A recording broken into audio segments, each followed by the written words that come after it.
कहानी की शुरुआत में हमें एक फैमिली को दिखाया जाता है जहाँ पति का नाम होता है डॉन और पत्नी का नाम मोना। इन दोनों के दो बच्चे भी होते हैं, एलिसन और एंड्रयू। इस घर में सिर्फ और सिर्फ मोना की ही चलती है और डॉन को मोना के सारे फैसले मानने पड़ते हैं और उसकी कोई सुनने वाला भी नहीं है। मोना बहुत अड़ियल होती है, इसलिए वो हर चीज का रूटीन बनाती है और डॉन को उसी हिसाब से चलना पड़ता है जैसे वो अपने ही घर में कैदी हो। मोना सब चीज तय करके रखती है, यहाँ तक कि वो इंटीमेट भी कब होंगे। इससे डॉन काफी परेशान रहता है, लेकिन वो चाहकर भी कुछ कर नहीं सकता। कई बार डॉन मोना के करीब जाने की कोशिश भी करता है, लेकिन मोना उसे अपने आप से दूर कर देती है, ये बोलकर कि आज वो दिन नहीं आया है और जब हमने प्लान किया है हम उसी दिन इंटीमेट होंगे। और डॉन बेचारा अपनी जरूरत भी पूरी नहीं कर पाता। अब डॉन घर से तंग आकर अपना ज्यादा से ज्यादा समय अपनी फर्नीचर की दुकान में बिताने की सोचता है। और यहाँ हमें पता चलता है कि मोना के डैड ने डॉन की इस दुकान के लिए पैसे दिए थे, यानी कि दुकान की ऑनर तो मोना ही है। इसलिए डॉन मोना के सामने थोड़ा डरा डरा महसूस करता है और उसे कुछ कह नहीं पाता। अब एक दिन डॉन को एम्प्लॉय की जरूरत होती है, इसलिए वो दुकान के बाहर बोर्ड लगा देता है और अगले दिन एक सुंदर सी लड़की नौकरी के लिए आ जाती है जिसका नाम होता है डस्टी। डस्टी को देखते ही डॉन को वो पसंद आ जाती है और वो अपने मन में ही उसके लिए अलग अलग ख्याल लाने लगता है। अब जाहिर सी बात है कि डॉन डस्टी को काम पर रख लेता है और डॉन के दोस्त ले को भी डस्टी बहुत पसंद आती है, जो कहता है कि कोई इतना खूबसूरत कैसे हो सकता है। तब डॉन कहता है कि मुझसे ये सब बातें ना करो, लेकिन ले कहता है यार हमें टाइम पास के लिए कोई तो चाहिए होगी, क्योंकि दिन भर हम यहाँ दुकान पर काम करते हैं और रात को बीवियों की खिचखिच सुननी पड़ती है। अब जब डस्टी यहाँ रहेगी तो अपना मन भी लगा रहेगा और डॉन भी इससे एग्री कर लेता है। अब हमें एक आदमी को दिखाते हैं जिसने अभी अभी खून किया है और वो टीवी पर एक ऐड देखता है जिसमें डॉन होता है और वो अपनी दुकान के बारे में ही सब कुछ बता रहा होता है। और फिर वो खून ये फैसला करता है कि वो डॉन का पीछा करेंगे, जिसके बाद वो और उसके साथी डॉन की फैमिली का पीछा करने लगते हैं। यहाँ डॉन को कुछ भी नहीं पता था कि उनके पीछे कौन लग चुका है और वो तो अपनी दुकान और फैमिली में ही उलझा रहता है। अब डॉन धीरे धीरे डस्टी के करीब जाने लगता है और डस्टी भी उसे नहीं रोकती, बल्कि वो भी उसे पूरी लाइन देती है और एक दिन ये दोनों इंटीमेट हो जाते हैं, जिसके बाद ये दोनों जब मन करे तब इंटीमेट होते हैं, हर किसी की नजरों से बच के, क्योंकि जो चीज उसे अपनी बीवी से नहीं मिल रही थी वो उसे डस्टी दे रही थी। इसलिए डॉन अब पूरा दिन खुश रहता और अपने आप को फिजिकली फिट बनाने की कोशिश करता। अब इधर मोना डॉन के करीब आने की कोशिश करती है, लेकिन डॉन उसे जरा भी भाव नहीं देता। अब सब कुछ डॉन के हिसाब से ही चल रहा था और वो अंदर से काफी खुश था, लेकिन ये खुशी ज्यादा देर नहीं टिकने वाली थी। और एक दिन जब डॉन के घर में पार्टी होती है तब डस्टी उस पार्टी में डॉन को बताती है कि वो प्रेग्नेंट है। ये सुनते ही डॉन की सिट्टी पिट्टी गुल हो जाती है और वो कहता है कि तुम्हें अबॉर्शन कराना पड़ेगा, लेकिन डस्टी ऐसा करने से मना कर देती है क्योंकि वो उस बच्चे को रखना चाहती थी। डॉन समझ जाता है कि ये बात अगर उसकी बीवी को पता चल गई तो वो उसका क्या हाल करेगी। फिर डॉन अपने दोस्त ले के पास जाता है और ये सारी बातें उसे बता देता है। ले कहता है कि तुम उसे थोड़ा पैसा देकर उसका मुंह बंद करवा दो, क्योंकि अगर उसने पिल्स नहीं लिए हैं और प्रेग्नेंट हो गई है तो उसने ये जानबूझकर किया है। गोल्ड डिगर ऐसा ही करती हैं जिससे वो अमीर लोगों को फंसाती हैं और उनसे पैसा ऐंठ लेती हैं। अब हम डस्टी को देखते हैं जो मर्फी नाम के गुंडे के पास जाती है और ये वही आदमी होता है जो डॉन की फैमिली का पीछा कर रहा था। यानी कि ले सही कह रहा था डस्टी के बारे में, क्योंकि डस्टी मर्फी के कहने पर ही डॉन को फंसा रही थी और वो पहले भी कई अमीर आदमियों को ऐसे ही फंसा चुकी है, जिसमें पहले मर्फी अमीर आदमियों का पता लगाता है और फिर डस्टी उन्हें अपने झांसे में फंसाकर उनसे पैसा लूट लेती है। लेकिन दोस्तों ये लोग नहीं जानते थे कि इस बार इनका पाला किस साइको से पड़ने वाला है और वो आपको थोड़ी देर में पता चल जाएगा। अब हम देखते हैं कि डस्टी के मन में डॉन के लिए फीलिंग्स आ गई हैं और वो डॉन से मिलती है तो डॉन भी उसे अपनी सारी बातें बता देता है कि मेरा पूरा एक परिवार है, इसलिए हम साथ नहीं रह सकते, हमें अलग अलग रहना पड़ेगा और तुम यहाँ से कहीं दूर चली जाओ। और फिर डॉन डस्टी को $13,000 देता है उसकी जिंदगी से जाने के लिए। यह देखकर डस्टी रोने लगती है, यह कहकर कि मैं कोई गोल्ड डिगर नहीं हूँ। डस्टी आगे कहती है कि मैं तुमसे प्यार करती हूँ और तुम्हारे साथ ही रहना चाहती हूँ, लेकिन अगर तुम नहीं चाहते तो ऐसा ही ठीक है। और फिर डस्टी पैसे लेकर वहाँ से चली जाती है। अब डस्टी मर्फी को पैसे लाकर देती है, तब मर्फी $13,000 को देखकर उस पर भड़क जाता है और डस्टी को धमकाकर कहता है कि तुम्हें उससे $25,000 निकलवाने होंगे और मैंने सिर्फ इतने पैसों के लिए इतनी ज्यादा मेहनत नहीं करी थी। जिसके बाद डस्टी डॉन को दोबारा फोन लगाती है और उससे पैसे मांगती है। यह सुनकर डॉन चिंता में पड़ जाता है क्योंकि उसके पास अब देने के लिए पैसे नहीं थे। अब डॉन फैसला करता है कि वो सब कुछ ठीक करेगा और मोना को सब कुछ बता देगा। फिर वो मोना को सब बताने जाता है, लेकिन उसको डर था कि मोना ये सुनकर उसका क्या हाल करेगी। फिर भी हिम्मत करके डॉन उसे सब कुछ बता ही देता है। तब मोना कुछ भी रिएक्ट नहीं करती और एक एल्बम लाती है। मोना का ऐसा नॉर्मल बर्ताव देखकर डॉन डरने लगता है कि आगे क्या होगा। तब मोना उससे पूछती है कि क्या तुम उससे प्यार करते हो। तब डॉन कहता है नहीं, मैं तो बस तुमसे ही प्यार करता हूँ। तब मोना यहाँ पर अपनी छोटी सी झलक दिखाती है कि वो कितनी बड़ी साइको है और वो डॉन पर चिल्लाकर उसे खूब जलील करती है। वो डॉन को ये तक कह देती है कि तुम मेरे बिना कुछ भी नहीं हो, तुम्हारे पास जो घर है, दुकान है, वो सब मेरा ही है, वरना तुम आज कहीं कोने में पड़े होते। डर के कारण डॉन चुपचाप सब सुनता है और फिर मोना एकदम से कहती है आप तुम्हें डस्टी को मारना पड़ेगा, क्योंकि ऐसी लड़कियां कभी भी पीछा नहीं छोड़ती, फिर चाहे तुम उसे कितना ही पैसा क्यों ना खिला दो, उसकी भूख कभी मिटेगी नहीं। अब डॉन डस्टी को मोना के सामने कॉल करता है और पूछता है कि तुम्हें क्या चाहिए। डस्टी कहती है कि मुझे $20,000 और चाहिए। यह सुनकर डॉन फोन काट देता है और मोना कहती है कि देखा, ये लड़की तुम्हें आगे भी ऐसे ही ब्लैकमेल करती रहेगी, तुम्हें इसका इंतजाम जल्द से जल्द करना होगा।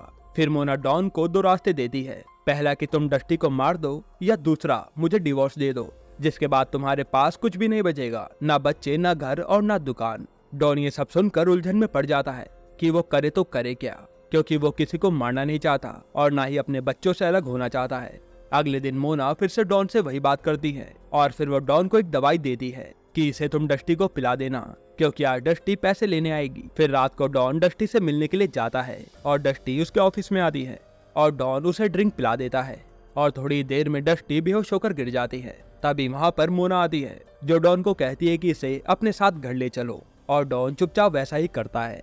घर आकर डॉन देखता है कि डस्टी तो अभी भी होश में है और डॉन इसे देखकर डर जाता है, लेकिन मोना तो एक साइको थी और ये हम उसकी आंखों से पता लगा सकते हैं। डॉन सोचता है कि पता नहीं अब ये इसके साथ क्या करने वाली है। तभी मोना कहती है कि जाओ एक हथौड़ा लाओ। डॉन हथौड़ा ला कर देता है तो मोना कहती है कि इससे इसको मारो, लेकिन डॉन ये करने से मना कर देता है। तब मोना कहती है कि ये तुम्हें ही करना पड़ेगा, आखिर मजे भी तो तुमने लिए हैं। अब डॉन के हाथ कांपने लगते हैं और मोना उससे हथौड़ा लेती है और एक ही बार में डस्टी का काम तमाम कर देती है। डॉन मोना का ये रूप देखकर पूरा टूट जाता है।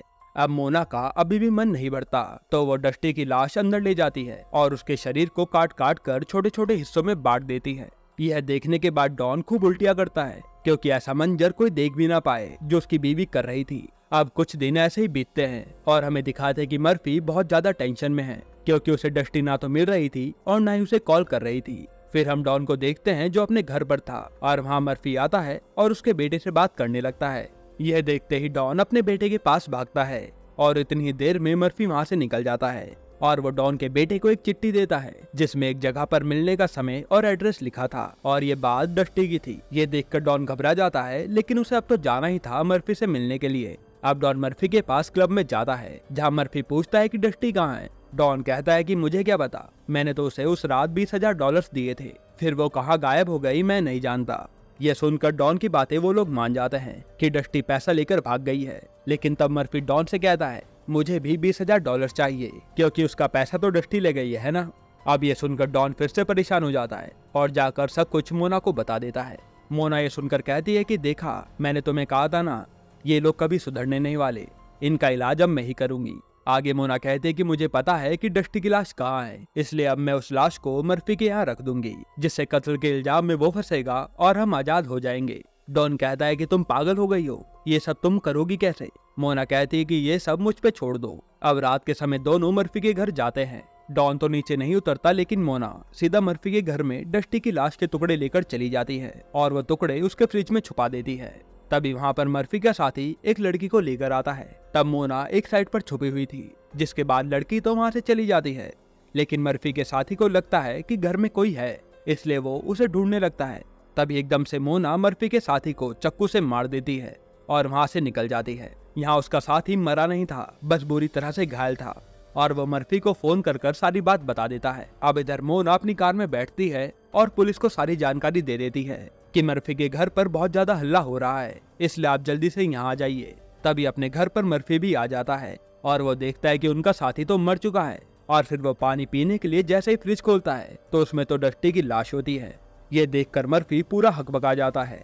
तभी एकदम से वहाँ पर पुलिस आ जाती है, जो उन्हें कहती है कि तुम सब चुपचाप बाहर आ जाओ, इसलिए वो उन्हीं पर ही फायरिंग करने लगता है और पुलिस वाले मर्फी के साथी को मार देते हैं, लेकिन मर्फी चुपके से किसी तरह से गाड़ी के नीचे से निकल जाता है। अब हम डॉन को देखते हैं, जो मोना का ऐसा रूप देखकर बहुत परेशान रहने लगा था और एक दिन हिम्मत करके वो मोना से पूछ ही लेता है कि इतना बड़ा मर्डर प्लान तुमने इतने आराम से कैसे कर लिया। जरूर तुम्हारे साथ बचपन में कुछ बुरा तो हुआ होगा जिसके कारण तुम इतनी बड़ी साइको बन गई।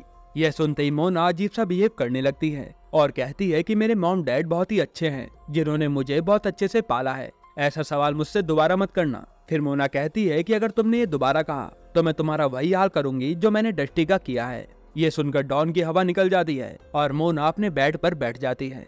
वहाँ डॉन बैठकर सोचता है कि मेरी जिंदगी बर्बाद हो चुकी है, क्योंकि अगर मैं मोना को छोड़ता भी हूँ तो ये मुझे मार ही देगी।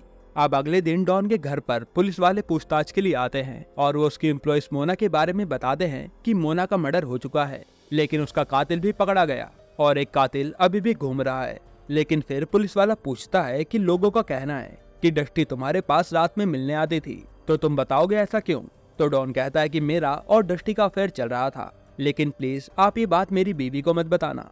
और पुलिस वाला कहता है कि कोई बात नहीं, मैं समझ गया। इन दोनों की बातों के दौरान ही मोना एक कुत्ते को लेकर आती है, जो कि पड़ोसी का कुत्ता था और वो बार बार उनके घर में घुस रहा था। मोना पड़ोसी को कहती है कि अगली बार अगर ये कुत्ता मेरे घर आया तो मैं इसके टुकड़े टुकड़े कर दूंगी। ये बात सुनते ही सब लोग इसे मजाक में लेते हैं और हंसने लगते हैं, लेकिन डॉन जानता था कि मोना सच कह रही है। अब कुछ दिन बाद एंट्री की बर्थडे पार्टी होती है और सेलिब्रेशन चल रहा होता है। तभी डॉन अंदर जाता है और फ्रिज खोलता है तो देखता है कि नीचे उसके पड़ोसी का कुत्ता मरा पड़ा है, यानी कि मोना ने उसे भी मार दिया। ये देखकर डॉन की परेशानी बढ़ने लगती है। फिर हम देखते हैं कि एंड्रयू ले के बेटे के साथ कम्पीट कर रहा था, जिसमें बार बार ले का बेटा ही जीत रहा था। इससे मोना को गुस्सा आता है और उसने तो थोड़ी देर पहले ही डॉन से कहा था कि वो ले के बेटे को मार देगी, क्योंकि वो उसके बेटे से ज्यादा बेहतर है। ये सब डॉन वहाँ से खड़ा होकर देख रहा था, लेकिन तभी वहाँ पर मोना तमाशा कर देती है और वो ले और उसके बेटे की खूब बेइज्जती करती है। ये देखकर मोना की बेटी स्टिक लेती है